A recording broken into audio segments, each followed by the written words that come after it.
So we have a question from a listener, and they're asking that they're a US citizen and have a job offer in Toronto. Can they schedule that interview at a Canadian port of entry for a work permit, or must it be online only? That's a important question. Again, given the current time between US and Canada, this question becomes very relevant, how you should be proceeding with your application for work permit, even though you are a US citizen. Broadly, yes, a US citizen can apply for a work permit at the port of entry as long as they meet the eligibility requirements of the work permit. But then now it's going to be a case-by-case basis, and we as lawyers also assess the applications forensically before advising our clients to go to the port of entry. Now, the job offers that truly qualify for one of the work permits being processed are job offers that are made under Canada, US, Mexico Agreement, International Mobility Program, International Experience Card. Canada. Now, however, the post-graduation work permits are not processed at the port of entry. So even if you're a US citizen or from another visa-exempt country, PGWP will not be assessed or processed at the port of entry. This was one of the recent announcements that were made by IRCC, and we see that the officer would just simply refuse to process these applications. Now, having said that, when you arrive at the port of entry, again, you have to be very sure that you have prepared your work permit applications meticulously, and this should include a job offer. Earlier, the job offer could have a signature that was not a pen signature, but now it is needed. You should have an original pen signature offer letter. You should be carrying clearly an A number, which shows that the employer compliance fee of $230 was paid by the prospective employer in Canada. You should be ready to explain the officer that you are exempt from LMIA and how you meet those requirements. And you should carry all the job qualifications and experience documents for the offered position, which could include original education documents, credential evaluation report, because this will be, of course, screened very closely how you qualify for those positions.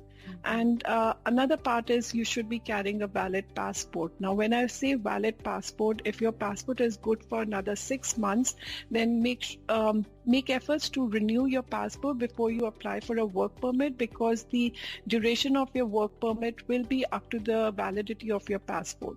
So even though you are eligible for a 3-year work permit, your passport is valid for 6 months, you will be only given for a 6-month work permit. So these are some of the steps that you can take if you're heading down to one of the ports.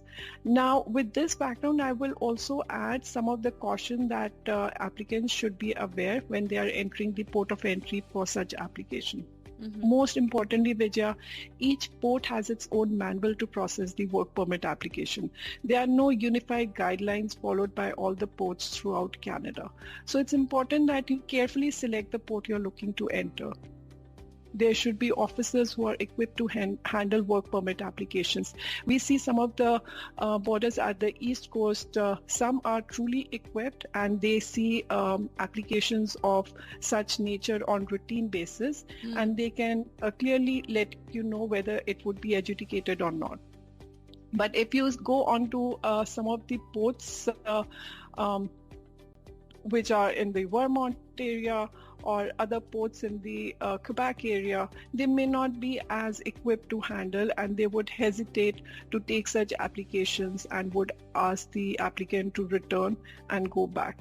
So, but how do you know which ones are more equipped? Do you know that at the outset?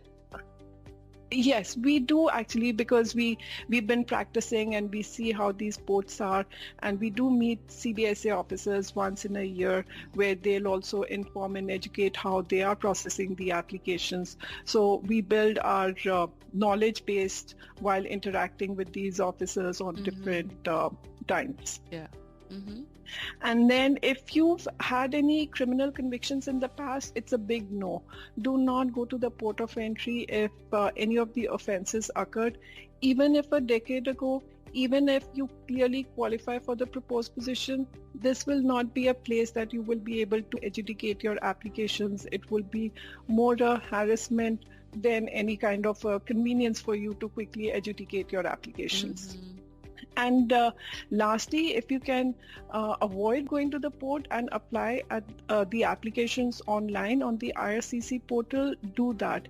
It may take time, but then it's a preferred way given the current scenario, because we just don't know how the port of, even if we say that, okay, this port is good and you may want to get your applications processed there, we don't know what officer you will get. The officer is going to use their own line of thought in processing your applications. So these are the nuances, and these are the information that we always educate our listeners so that they are aware, and when they are entering Canada for any reason, they should have clear reasons to explain to the border officer, not just for the work permit applications, but for any other reasons that they do.